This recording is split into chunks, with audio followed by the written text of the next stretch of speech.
পাবনায় জামায়াতে ইসলামের রোকন সম্মেলন ও সুধী সমাবেশ অনুষ্ঠিত। দীর্ঘ 17 বছর পর পাবনায় বাংলাদেশ জামায়াতে ইসলামের রোকন সম্মেলন ও সুধী সমাবেশ অনুষ্ঠিত হয়েছে। উক্ত রোকন সম্মেলনে উপস্থিত ছিলেন বাংলাদেশ জামায়াতে ইসলামের আমির ডাক্তার শফিকুর রহমান। আমরা আশাবাদী আল্লাহ যদি আমাদেরকে তৌফিক দেন, মেহরবানি করে যদি মঞ্জুর করেন, ইনশাআল্লাহ জামাতে ইসলামের প্রত্যেকটি রুকন আগে নিজেকে পাল্টাবে, তারপরে এই দেশ এবং সমাজকে পাল্টাবে ইনশাআল্লাহ। আপনাদের দিকে চেয়ে আছে বাংলাদেশ। আমাদের বিরুদ্ধে হাজার ষড়যন্ত্র অপপ্রচার করা হয়েছে, প্রোপাগান্ডা করা হয়েছে।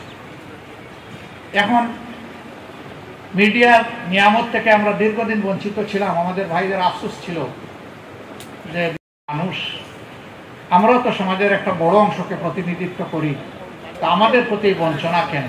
এরকম একটা কষ্ট আমাদের মধ্যে ছিল না? ছিল। এখন কিছু মিডিয়া আমাদের কাছে আসে, এখন আমাদের ভাইয়েরা বলে মিডিয়া এত আসে কেন? এ তো সর্বনাশ, না আসলেও বিপদ, আসলেও। আবার কেউ কেউ অতি সতর্ক মানুষ, সে বলে অমুক জায়গায় অমুকের গেলে হয় না, না গেলে হয় না, কত কিছু বলে। ময়দান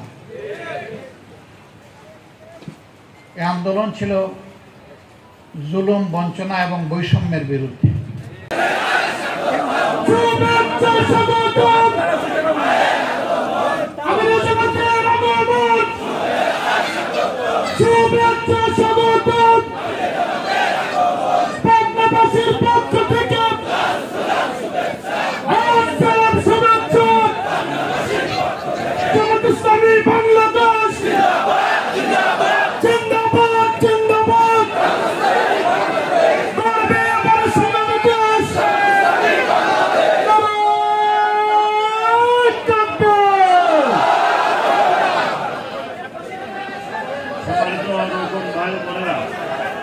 আমিরে জামাত মঞ্চে এসে আসন গ্রহণ করেছেন।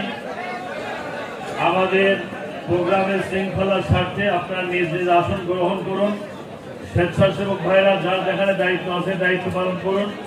মঞ্চেও যারা আছেন আসন গ্রহণ করুন।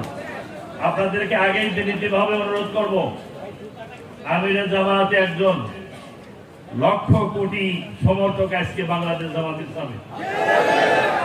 এখানে 2500-এর মতো রোকন ভাই বোন উপস্থিত আছেন, বিশেষ করে ভাইরা প্রায় 1500-এর মতো। সবাই যদি হাত মেলাতে চান,